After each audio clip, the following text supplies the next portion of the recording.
de los amigos, de los empleados, de los vecinos, de los padres y los hijos, etcétera, está cayendo en un acto de injusticia. Y entonces tenemos que tener claridad sobre el concepto de la justicia y diferenciarlo, observe la diapositiva, diferenciarlo del concepto de la venganza. Una diapositiva más, por favor. Eh, Va a observar ahí otro círculo que está entretejido con el primero. ¿Cómo podemos nosotros lograr distinguir entre la justicia y la venganza? Va a observar en la parte media, una vez más, observe ahí, en la parte media, hay una parte que yo llamo zona gris, y esa zona gris es difusa. Es complicado de pronto comprender hasta qué momento nuestros hijos están cometiendo una injusticia en nosotros y que nosotros estamos estableciendo un límite para encontrar la justicia sin llegar a la venganza. Los papás podemos vengarnos de nuestros hijos y es muy frecuente. Cuando nosotros como padres no estamos aplicando los criterios bíblicos de los límites de acuerdo a lo que Dios dice, realmente estamos en nuestra pequeña venganza. De pronto nos enojamos cuando nuestros hijos se extralimitan en las acciones de ellos y nosotros lo que tratamos de hacer realmente no es encontrar la justicia, sino llegar a un extremo de la venganza. ¿Cuántos de los que nos están escuchando hoy han sufrido un colapso de un divorcio?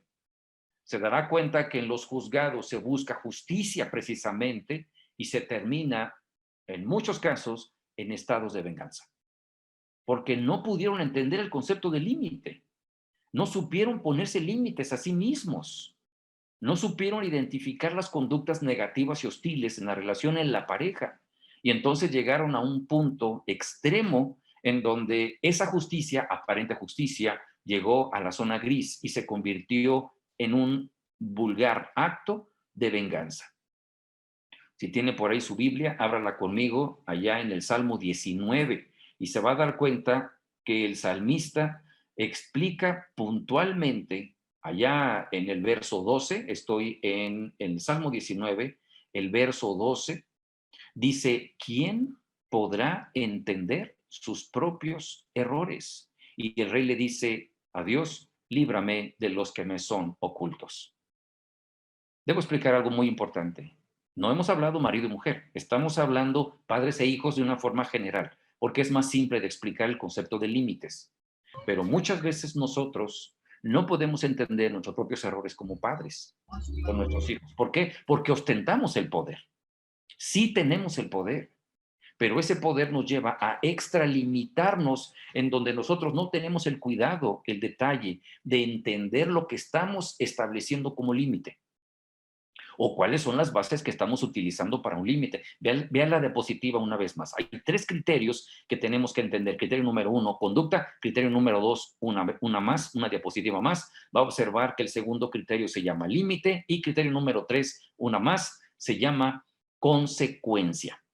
Ahí lo va a ver en la diapositiva.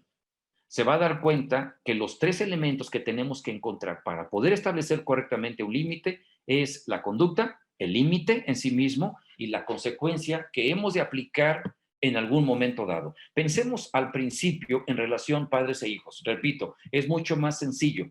¿Por qué? Porque nuestros hijos están bajo nuestro cuidado. Porque es mucho más complejo establecer un límite marido y mujer. ¿Por qué? Porque los dos somos adultos. Nos amamos y la autoridad de mi esposa no puede estar por sobre la autoridad de su servidor y mi autoridad no puede estar sobre la autoridad de mi esposa. Somos una pareja. Por eso es muy complicado establecer límites en una pareja, pero es mucho más simple establecer los límites en una jerarquía de poder que efectivamente tenemos como padres con relación a nuestros hijos, porque nosotros tenemos el poder. Entonces, para empezar el ejercicio en esta primera parte, pensemos en nuestros hijos. Y lo primero que yo le invito a entender es el tema de la conducta. Pero la conducta se divide a su vez en tres partes básicas. Parte número 1, observe ahí, la conducta tenemos que entender si es un acto. Número 2, dele otro clic por ahí, se va a dar cuenta que puede haber actitudes. Y número 3, uno más, puede haber también hábitos. Entonces, lo primero que tenemos que entender con relación a nuestros hijos es que si nosotros queremos establecer un límite a nuestros hijos que están bajo nuestro cuidado, tenemos que comprender su conducta. Si su conducta, que es la que vamos a limitar precisamente, se trata de un acto, se trata de una actitud o se trata de un hábito. Explico de una forma simple. Un acto es un evento aislado. Es un evento que ocurre de pronto en el hogar.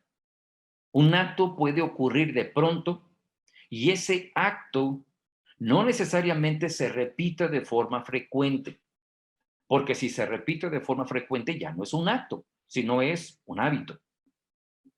Y entonces lo primero que necesitamos distinguir cuando nosotros vamos a establecer un límite, otra vez repito, en función de la relación padres e hijos, que se supone una jerarquía mayor de los padres sobre los hijos, lo primero que tenemos los padres que tenemos la autoridad en casa, lo primero que tenemos que hacer es comprender si se trata de un acto, se trata de una actitud o se trata de un hábito.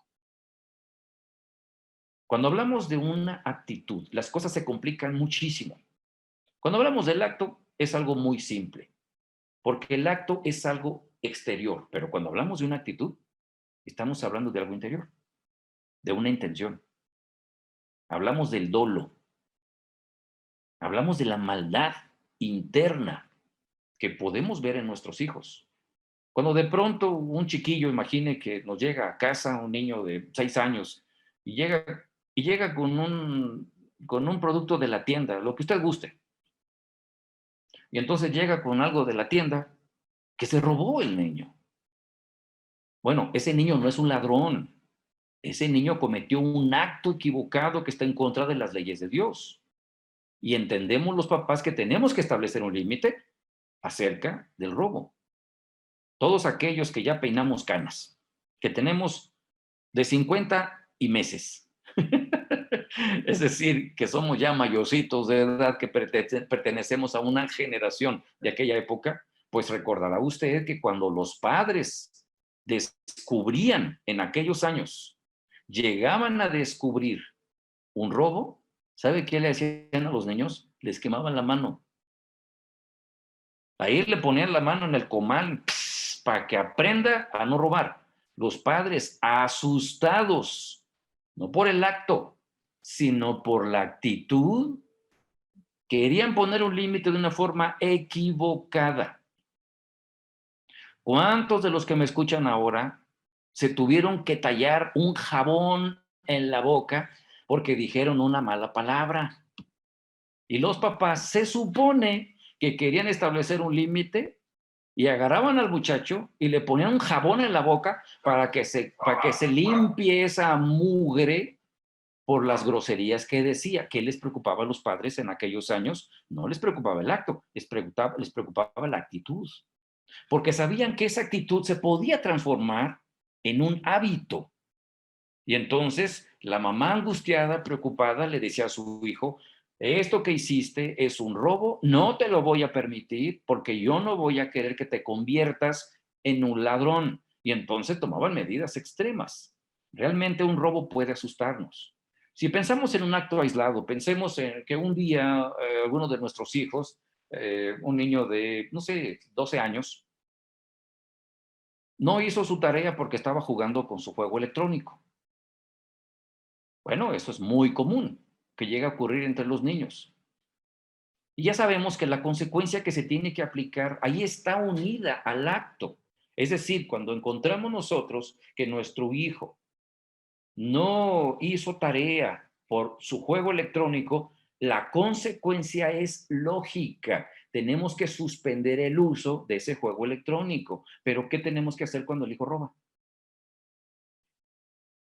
Las cosas se complican mucho, porque el robo ya no trata de un acto exclusivo, sino de una actitud. Trata de imaginar de pronto que tiene usted un hijo, digamos, de 16 años, y está usted en casa y usted deja en un cajón estos 500 pesos, ahí los deja guardados en un cajón. Usted sabe que dejó esos 500 pesos en un cajón Y de pronto llega y ya no están, y nada más tu niño de 6 años está ahí, y usted. O sea, es obvio que el niño los tomó, y todavía llega usted y le dice, oye, hijo, ¿no tomaste esos 500 pesos? No, dice el chiquillo. Y uno dice, caray, o sea, y luego después se le queda viendo al niño y no sé si se cansa de ver mi bolsa, pero imagine que estos fueran los 500 pesos y entonces ahí está Diego Rivera asomándose en la bolsa del chiquillo. Imagínese nada más. Eh, y usted todavía le dice al niño, ¿y ese dinero qué es? ¡Ay! Dice el niño, ¡ay! Ah, bueno, empieza su explicación. Lo que pasa es que iba a pagar unos juegos electrónicos que me vendió un muchacho en la escuela y yo tomé este dinero para pagarle y con lo que tú me fueras a dar, yo iba a recuperarte tus 500 pesos. Pero no te preocupes, le dice su hijo de 16 años, aquí están tus 500 pesos. ¿Cómo ve? ¿Quedamos a mano? No, ¿por qué no? Porque en el fondo hay una actitud. El niño mintió, el niño engañó, el niño manipuló, el niño planeó. Esto es lo que el rey David decía, la maldad de mi pecado. Y uno dice, caray, pues el pecado es maldad, ¿no? Sí, pero hay grados de maldad en el pecado. Si una persona es infiel, no es lo mismo si engaña a la esposa con una vecina, a si engaña a la esposa con una hermana de la esposa. ¿Se fija que hay mayor nivel de maldad en el pecado? Por eso es muy importante que los padres sepamos cuando vamos a establecer un límite de qué estamos hablando. Por eso es muy importante que marido y mujer tengamos muy claro cuando vamos a establecer un límite de qué estamos hablando. Si es un acto, si es una actitud o es un hábito. Bien, pensemos en los hábitos. Los hábitos, los hábitos lastiman. Y déjeme explicar algo. Los hábitos malos, como los buenos, lastiman. Pensemos en los hábitos malos. Está usted en un buen restaurante y usted paga una cantidad razonable para degustar una comida, pero de veras a su gusto. Y de pronto algún sujeto que no puede soportar un ratito más sin fumar enciende su cigarro cerca de usted. Entonces la comida pierde el sabor por el aroma del humo y usted se empieza a molestar, porque la persona tiene el mal hábito de manejar su ansiedad por medio del tabaco. Quiero que vea que el mal hábito, claro que molesta. Si usted tiene un vecino y vive en una torre de departamentos y su vecino tiene el mal hábito de escuchar la música con un volumen muy alto, ese mal hábito le molesta a usted. Si usted observa que una persona tiene el mal hábito de ofender y ser grosero con su lenguaje y entonces anda en la calle, está ofendiendo a otra persona, no a usted, pero ese mal hábito le molesta a usted. Porque es grotesco escuchar ver esos escenarios de pleito y grosería. Qué pena ver esos escenarios en casa y particularmente en hogares cristianos. Es una pena, pero ocurre con mucha frecuencia. Entonces entendemos que los malos hábitos molestan, pero ¿qué hay de los buenos hábitos? Los buenos hábitos molestan también. Por ejemplo, mmm, pensemos en la persona que le gusta madrugar. Al que no le gusta madrugar, evidentemente le rompen su ciclo del sueño porque está acostumbrado a levantarse tarde y el que tiene el buen hábito de levantarse temprano molesta al otro con su buen hábito, ¿eh? O por ejemplo, el que tiene el buen hábito de comer bien. Caray, cuando está uno comiendo con una persona que está comiendo de una forma correcta y acá está uno con su hamburguesa triple y este otro con sus verduritas. No, no, ¿qué pasó? No es como mi buen amigo Robero que come unos tacos árabes que, bueno, amigo, recordarás esos tacos árabes que están sobrecargados de carnita y cuestiones, pero si de vecino tenemos a alguien que está comiendo sus verduritas y está tomando agüita, usted no puede disfrutar su refresco y sus papitas con mucha grasa. Porque el buen hábito molesta, curiosamente molesta, igual que el malo. Entonces, nuestros hábitos molestan. Tenemos que ayudar a que nuestros hijos moderen sus hábitos. ¿Qué tenemos que hacer? Vea la gráfica una vez más. Observe en la parte límite. Hay dos elementos básicos en el límite. Elemento básico número 1, claridad. Lo primero que necesita usted es entender. ¿Se trata de un acto, una actitud o un hábito? Porque la consecuencia va a ser distinta.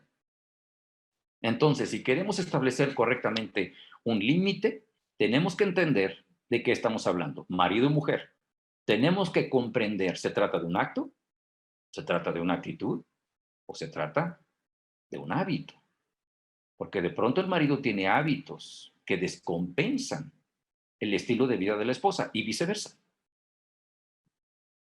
Entonces es muy importante que logremos nosotros entender que nuestra forma de hablar puede ser un acto. Nuestra forma de hablar puede tener actitudes internas. Nuestra forma de hablar puede ser hábitos negativos. El segundo elemento dentro del límite, observe la gráfica, es que el límite siempre va a afectarlos a los dos.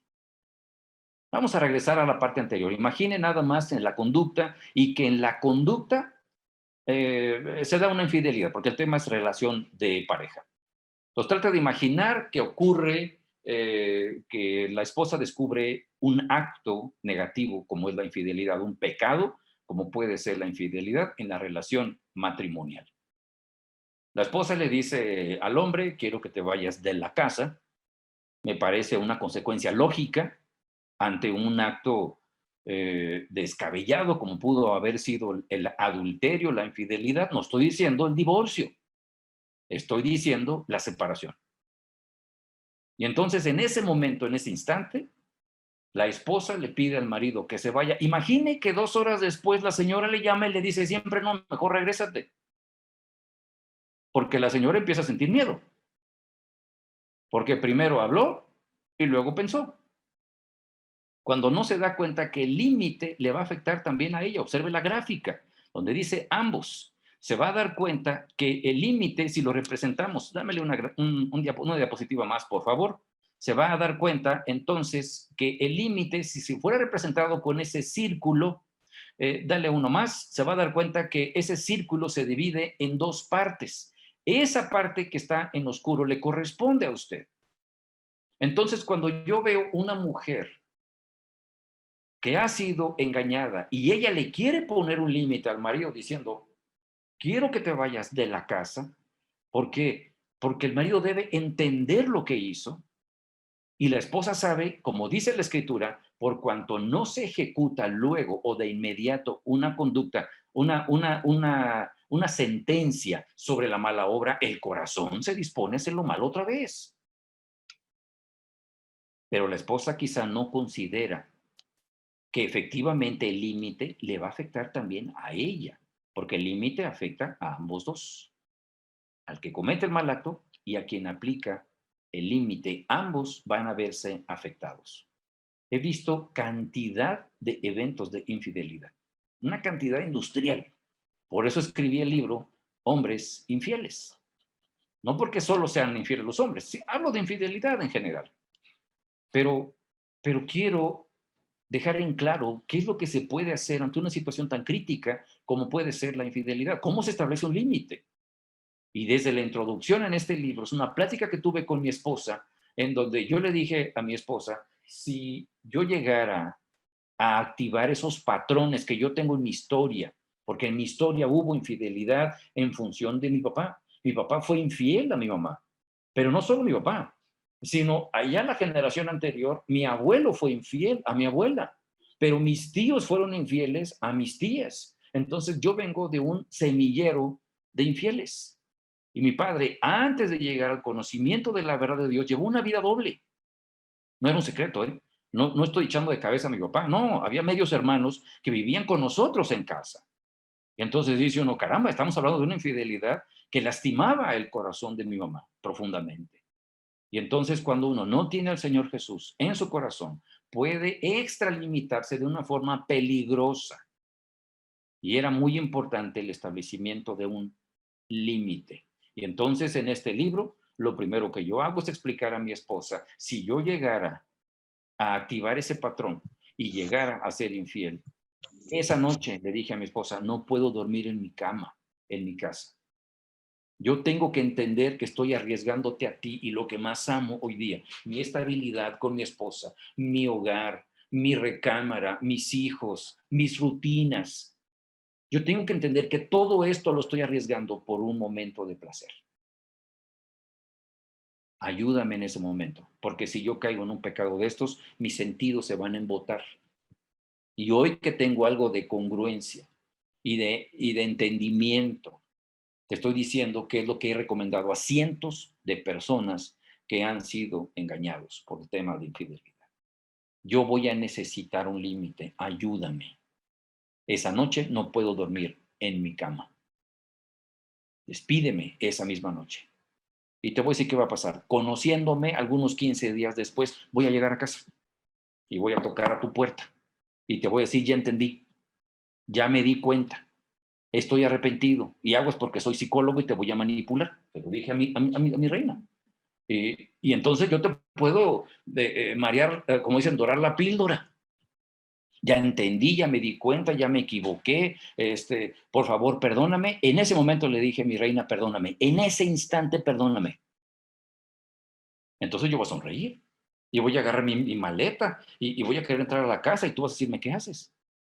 Pues ya me perdonaste, yo puedo, claro que te perdoné. Yo no voy a cargar con una responsabilidad que es solo tuya.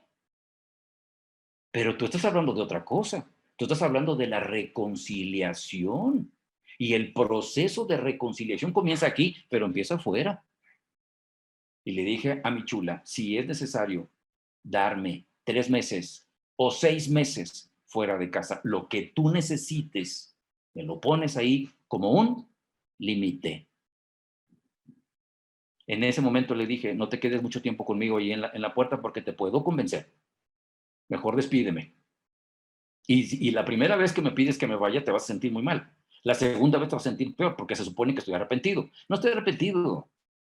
O sea, 15 días después uno no entiende todavía el pecado.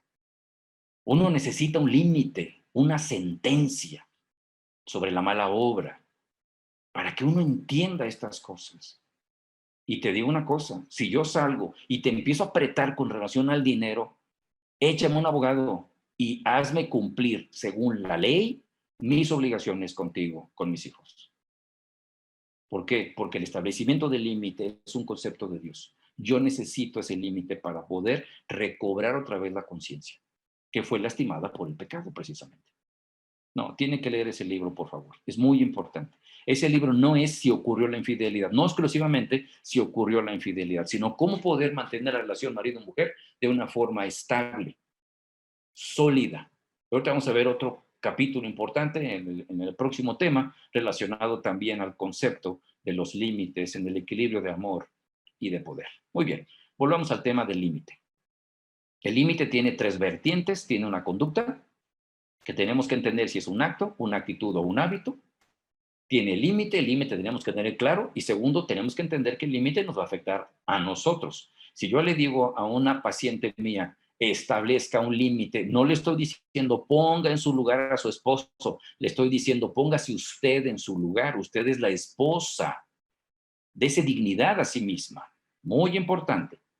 Y en tercer término, ya una vez que entendimos claramente, según el límite, la claridad, y entendemos que el límite va a afectar a los dos, ahora sí, número 3, consecuencias. Observen la palabra consecuencia. Lo primero que tenemos que entender es que si es un acto, la consecuencia debe ser consecuencia lógica. Dámele un clic, por favor. Ahí va a observar en la parte de consecuencia que tiene que establecer una consecuencia lógica. ¿Qué es una consecuencia lógica? Muy bien, cada mal acto trae su consecuencia unida.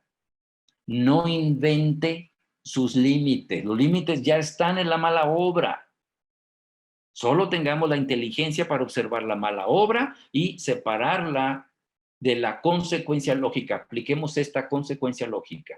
Cuando los padres queremos establecer una consecuencia no lógica, estamos añadiendo enojo al corazón de nuestros hijos. Y el apóstol Pablo dice en Efesios el capítulo 6, no provoques la ira de tu hijo.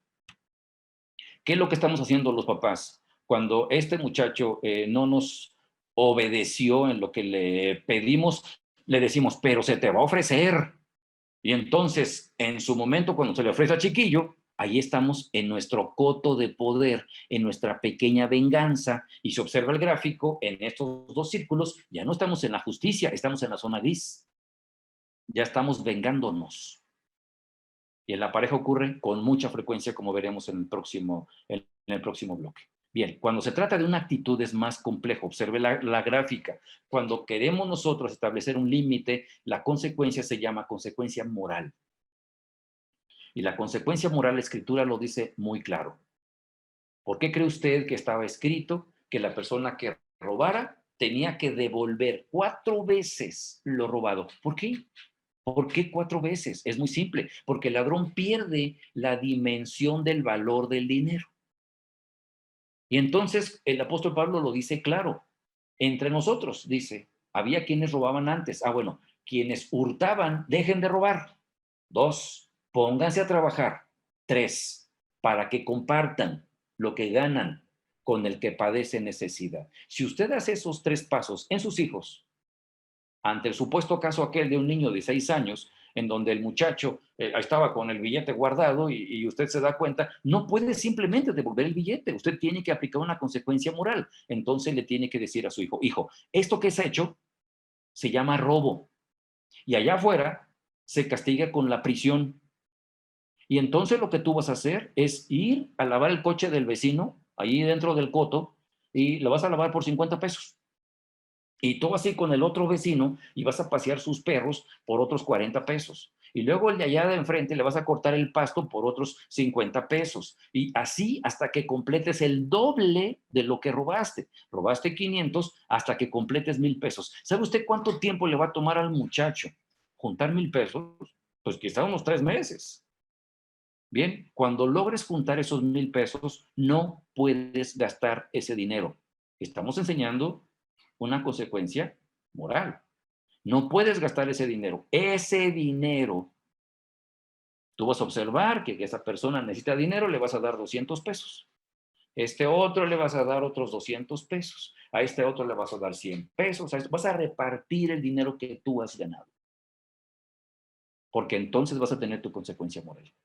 Vas a dimensionar el valor del dinero y vas a lograr un gran cambio en tu vida.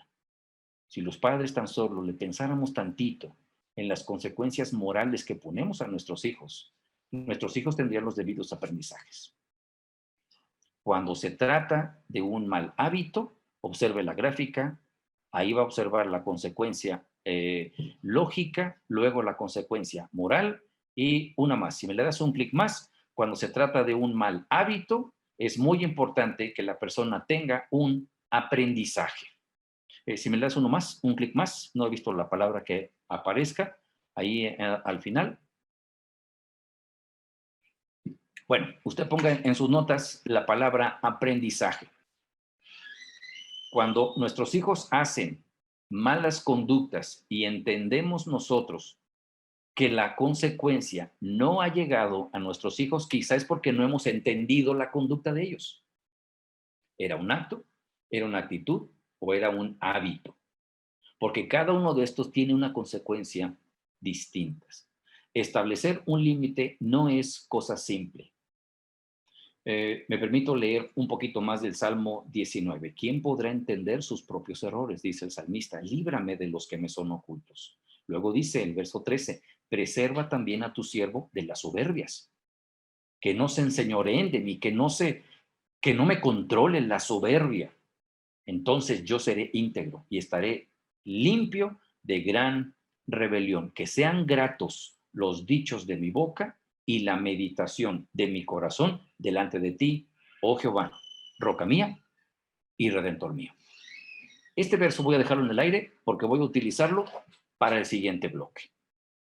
Muy bien, hago un repaso rápido y cierro mi primer bloque.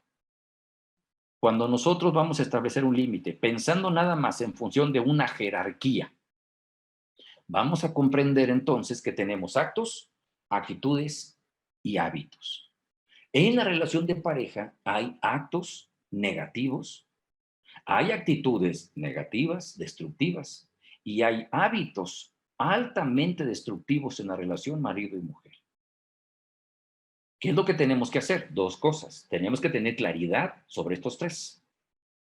Si usted como esposo, como esposa, va a establecer un límite en la relación de pareja, se va a preguntar, ¿lo que está haciendo mi esposa, mi esposo, es un acto, es una actitud o es un mal hábito? Pues yo tengo claridad y voy a entender que el límite me va a afectar también a mí, como esposa, como esposo. Y ya que comprendí estos dos, ahora sí, ya que entiendo que es un acto, pongo una consecuencia que es lógica. Si es una actitud, voy a dar un límite o consecuencia moral. Y si se tratara de un mal hábito, tengo que ayudar a que la persona haga un nuevo hábito que genere un cambio. Charles Reed, un dramaturgo inglés, él dijo una frase célebre con la que pasó a la historia. Dijo, siembra un acto y cosecharás un hábito. Siembra ese hábito y cosecharás un carácter. Siembra ese carácter y cosecharás un destino. Si nosotros hoy queremos que nuestros hijos tengan un destino de hombres de Dios, sembremos actos de lo que hace un hombre de Dios. Convirtamos esos actos en actitudes de hombre de Dios. Convirtamos esas actitudes en hábitos de un hombre de Dios, porque esto va a forjar el carácter. Charles Reed es lo que él está explicando. Haz algo, aunque sea pequeño, pero ese pequeño acto te va a dar en automático un hábito. Este hábito, si lo siembras, va a conformar tu carácter. Ese carácter te va a dar un destino. Hombres que me escuchan hoy, mujeres que me escuchan hoy. Si quieren que su destino como marido y mujer sea de fidelidad, siembren actos de fidelidad. Establezcan un límite a la relación en la pareja y principalmente lo que vamos a ver ahora, establezcanse un límite a ustedes mismos. Porque ese acto se va a convertir en un hábito, ese hábito se va a convertir en lo que va a forjar el carácter y el carácter va a determinar nuestro destino. Muy bien, voy a dejar aquí la primera parte de la exposición. Tome nota de sus dudas que tenga, porque en el momento que me den la indicación para responder a sus dudas, yo voy a estar a la orden. Romero, perfecto. Muy bien, en esta segunda parte me gustaría que particularmente tomaran nota, porque queremos que sea mucho más práctico el tema de los límites. Ahora sí, marido y mujer. Me voy a basar en el último verso que leí ahí en el Salmo 19. Voy a leerlo una vez más. El Salmo 19, vale la pena leer todo este Salmo cuando tenga usted el tiempo, porque hay muchísima enseñanza en este Salmo. Yo partí del verso 12. Dice, ¿quién podrá entender sus propios errores? Líbrame de los que me son ocultos. Y la frase clave es errores ocultos. Relación en pareja, cuando hablamos de errores ocultos, estamos hablando de los tres elementos básicos, no de actos ni de hábitos. Estamos hablando de actitudes. Estos son los errores ocultos típicos. La soberbia es un error oculto.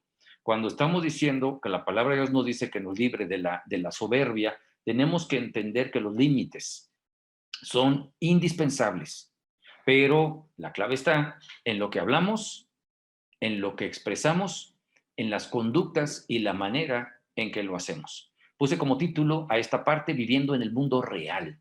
Y lo primero que quiero presentarles, observe la diapositiva, es a este joven que se llama José Luis. Bien, mera coincidencia, si es coincidente, ya sea en el nombre o en sus actitudes, con cualquiera de lo que nos esté escuchando. Entiendo que nos está escuchando también por allá en el centro y sur de América y también ahí en Puebla y donde nos estén escuchando. Esto es mera coincidencia. Bien, José Luis es un ingeniero, es un joven ingeniero muy exitoso, que a sus apenas 25 años de edad, el muchacho ha logrado desarrollar un estado profesional excepcional. José Luis se enamoró de una chica, observen a esta chica, ahí está en la diapositiva. Esta chica se llama Brenda. Miren qué linda está Brenda, vean sus ojos, ella está totalmente enamorada de este joven José Luis, y cuando este muchacho le propone casarse, ella dijo, pero claro que sí, ¿verdad? Hasta ahí lo está diciendo. Tiene la expresión de mi buena amiga Eva, que sé que está conectada por ahí y nos está viendo. Esa sonrisota que ya conocen a Eva Morales, que tiene una sonrisota enorme que le llena todo el rostro. Hagan de cuenta, Brenda. Estos dos jóvenes se enamoraron y se casaron. Obsérvelos, ahí están en la boda, una diapositiva más. Y ellos dos se casan y cuando se casan, marido y mujer entran a un equilibrio de dos elementos básicos. Uno es el amor y otro el poder. Cuando hablamos de límites, tenemos que entender que no estamos hablando de amor, estamos hablando de poder. Repito, cuando hablamos de límites, no estamos hablando de amor, estamos hablando de poder. El rey David dijo, líbrame de los errores que me son ocultos. Y lo que voy a explicar ahora tiene que ver con los errores ocultos que tenemos cada uno de nosotros. Y yo quiero invitar a todas las parejas que nos van a escuchar ahora que hagan una gestión personal de su manera de actuar, aludiendo al Salmo 19, entendiendo que hay errores ocultos y que hagan un examen personal, individual. Si las mujeres coinciden con Brendita o si coinciden con José Luis los hombres, se van a dar cuenta en dónde estriba el error. Cuando marido y mujer nos casamos, es como si hubiera una balanza frente a nosotros que está en la diapositiva y es como si hubiéramos puesto lo mismo de ambos lados. Observe la diapositiva una más. Ahí están José Luis, ahí está Brenda con sus recursos. Y estos dos pusieron los recursos en la balanza, una más, obsérvelo ahí, y la balanza entró en un equilibrio perfecto. ¿Se da cuenta por qué al principio las cosas marchan bien? Estamos muy enamorados, por eso hay quien piensa que el amor acaba, ni al caso. Es más, ni José José estaba en lo correcto cuando cantó aquella canción de que el amor acaba. No, el amor se transforma.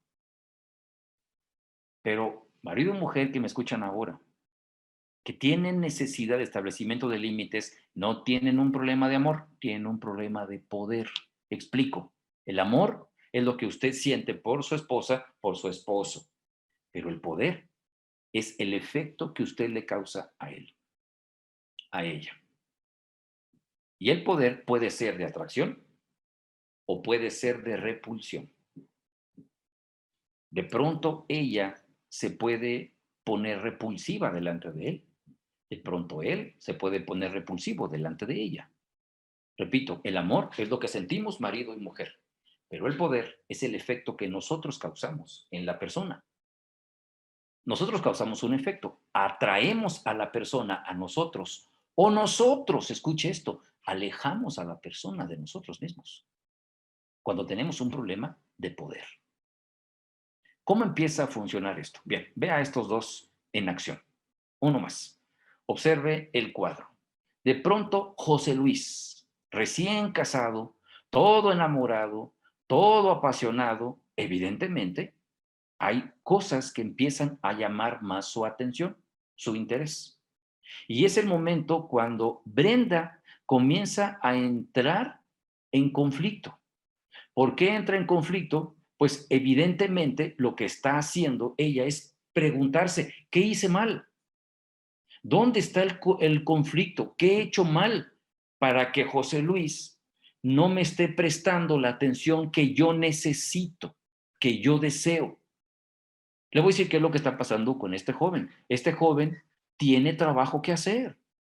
Él es un ingeniero civil, entonces él tiene que ir a las obras, a los puentes, tiene que ir a la calle, a los eventos públicos, porque los ingenieros civiles trabajan en la calle.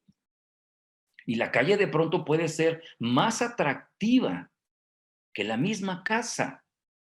Cuando el poder es mayor de algo afuera de casa, entonces quien está en casa comienza a entrar en un conflicto emocional, la persona. Y la persona tiene que ser capaz de establecerse un límite a sí mismo. En este caso, Brenda se pregunta, ¿qué está ocurriendo? ¿Por qué? Porque José Luis ya no le presta la atención y el interés que le prestaba al principio. Y entonces la pregunta es, ¿qué he hecho mal?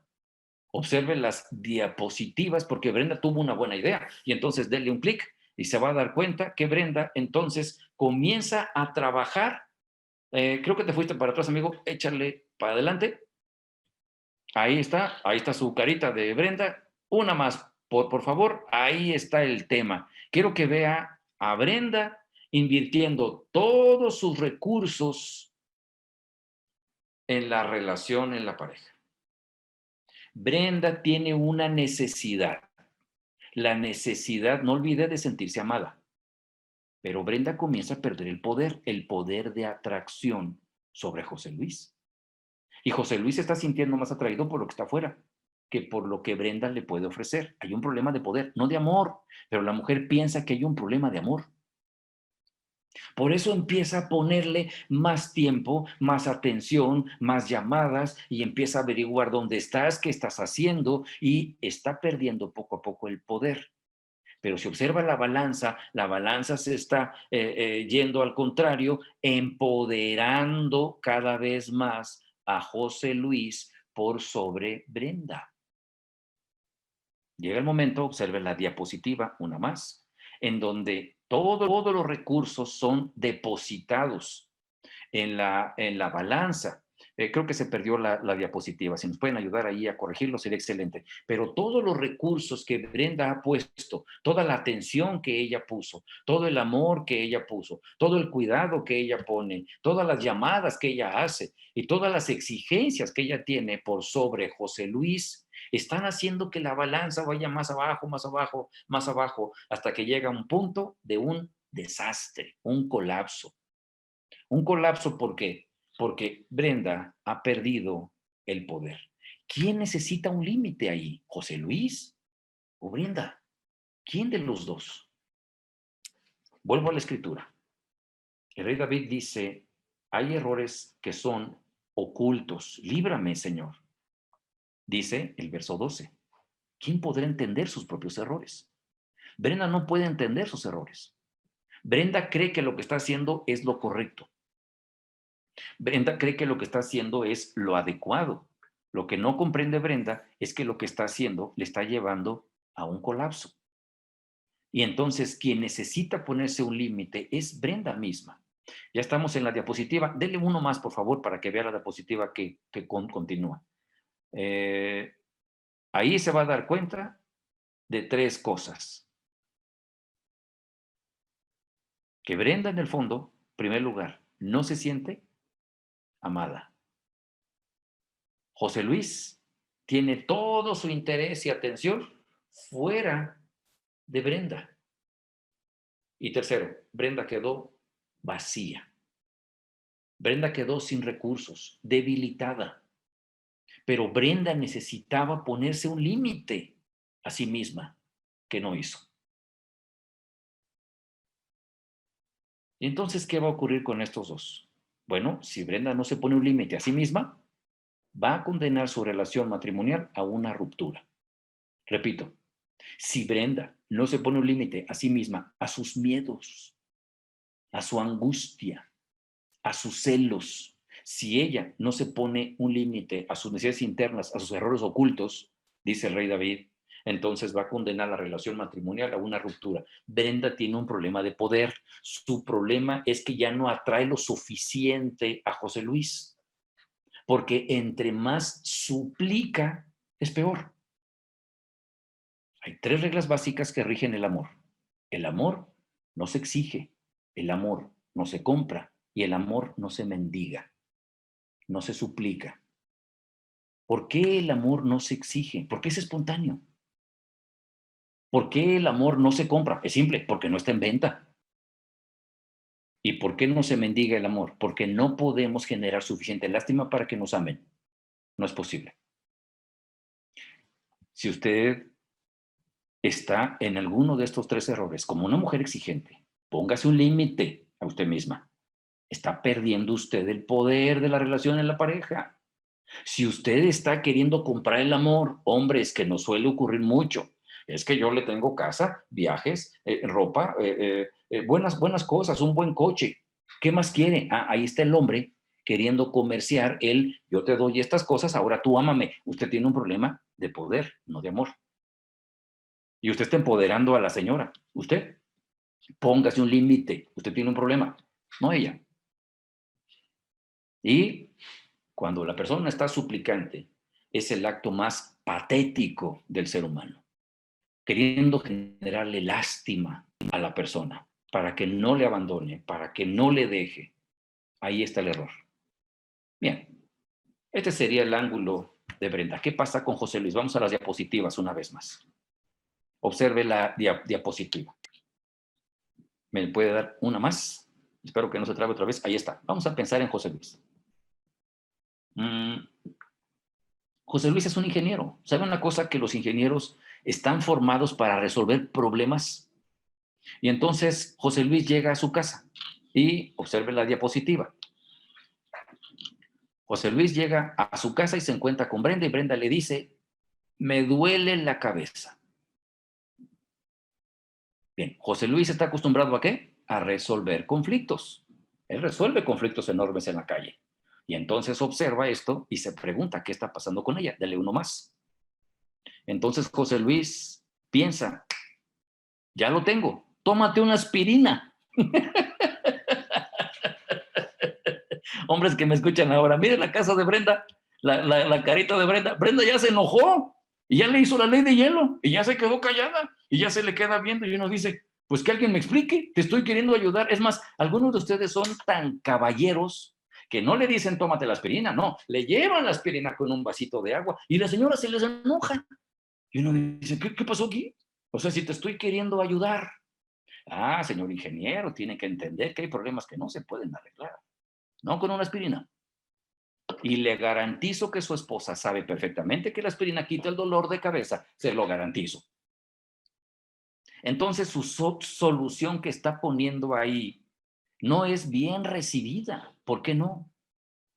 Porque eso no está necesitando su esposa. Pero ¿cómo se siente José Luis después de estar en la foto con el gobernador en el puente aquel que están construyendo? Y el gobernador abrazó a José Luis y se tomaron la foto y les saludaron y no, hombre, o sea, entonces José Luis es respetado. Mire, su marido es respetado allá afuera.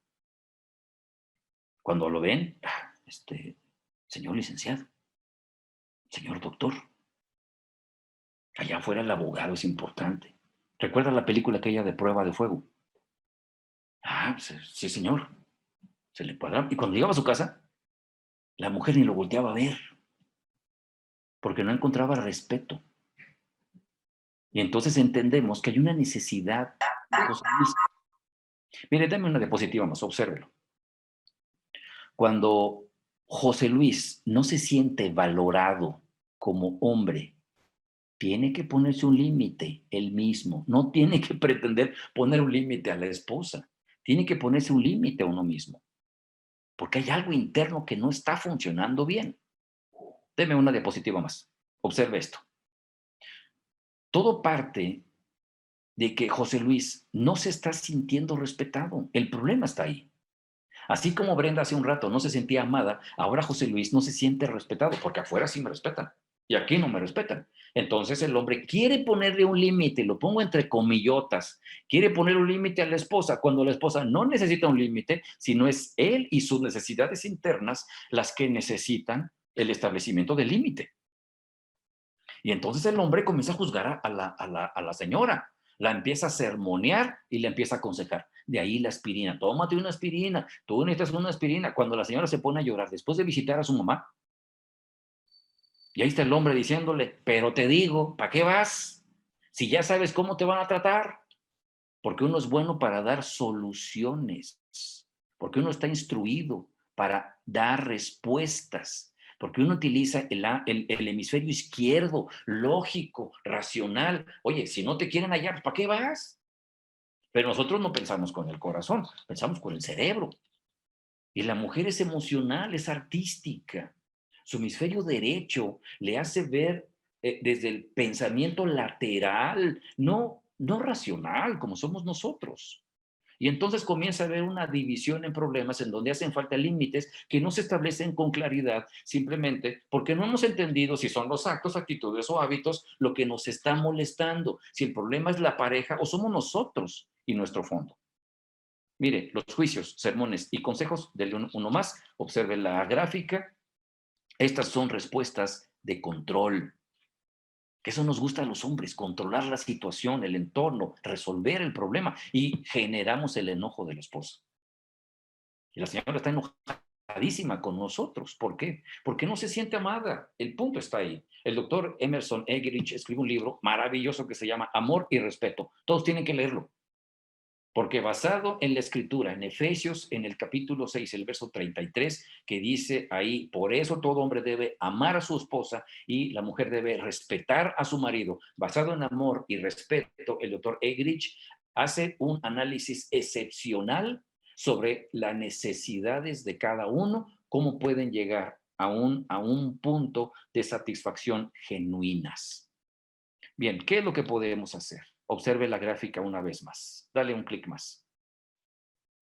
Tenemos que entender que por su lado, Brenda no se siente amada, como está en la gráfica, y de otro lado, José Luis no se siente respetado. Y sus necesidades están haciendo que den respuestas de control, de juicios, sermones y consejos. Bien, uno más. Observe ahí. Todo parte de una necesidad. ¿Quién podrá entender, dice el rey David, sus propios errores? Líbrame de los que me son ocultos.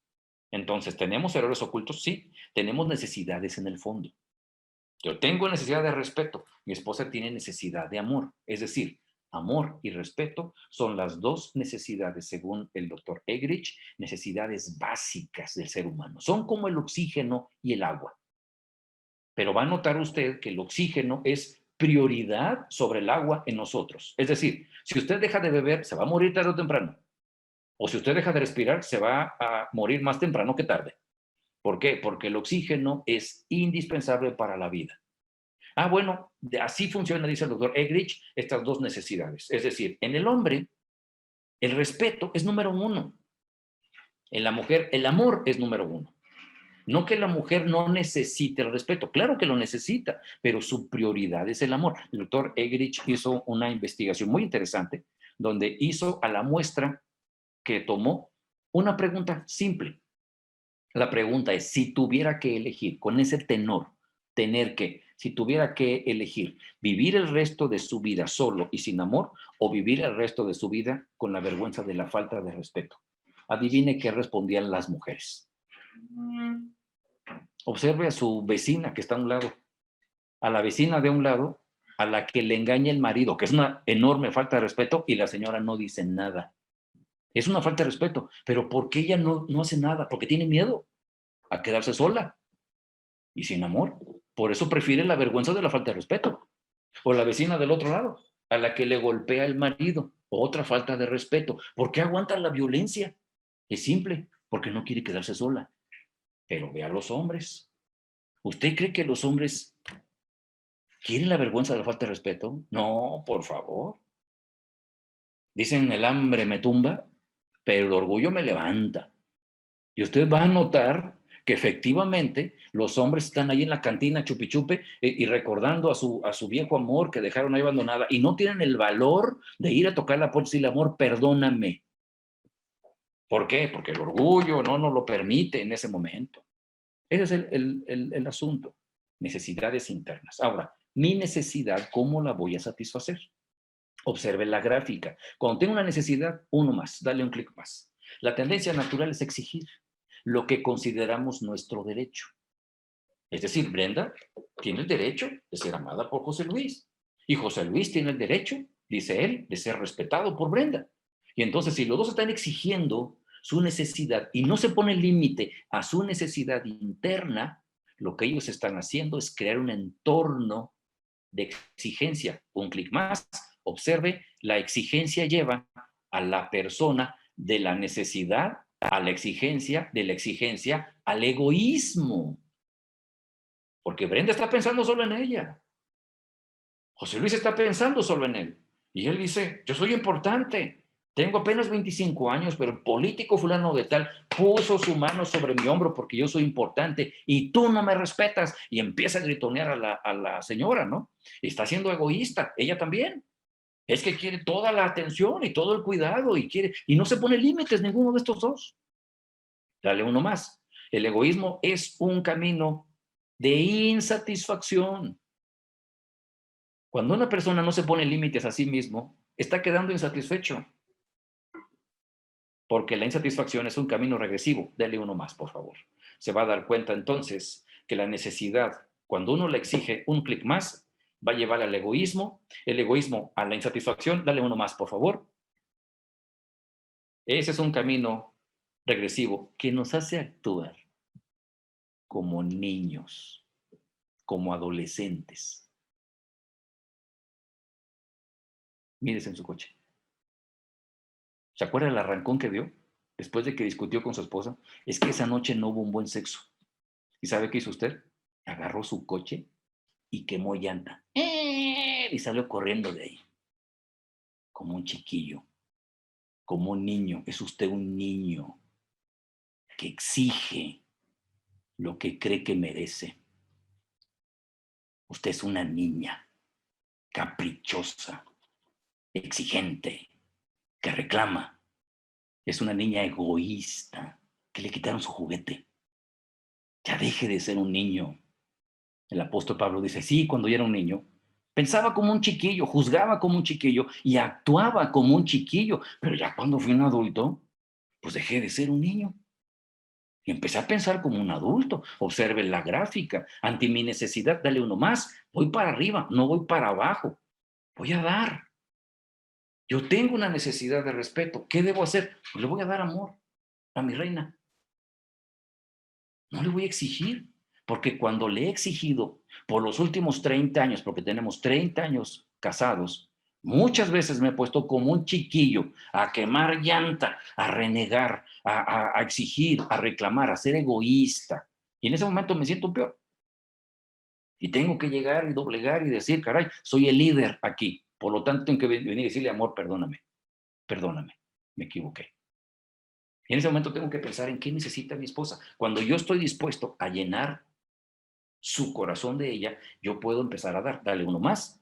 Voy para arriba de dar, voy a la generosidad. Observe que la necesidad, cuando yo exijo, me lleva al egoísmo, pero cuando yo ante mi necesidad, estoy dando, yo voy a la generosidad, porque la generosidad, darle un clic más, va a ser un camino de satisfacción, no de insatisfacción, que es el camino de exigir. Y la satisfacción es un camino, un último clic, es un camino progresivo que me hace actuar como un hombre, como una mujer, con dignidad, con respeto.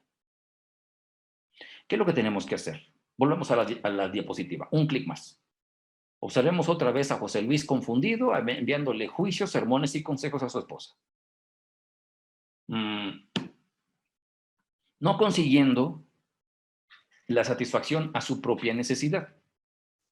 ¿Qué es lo que debería hacer? Mire, observe bien, dale un clic más, observe la palabra respeto.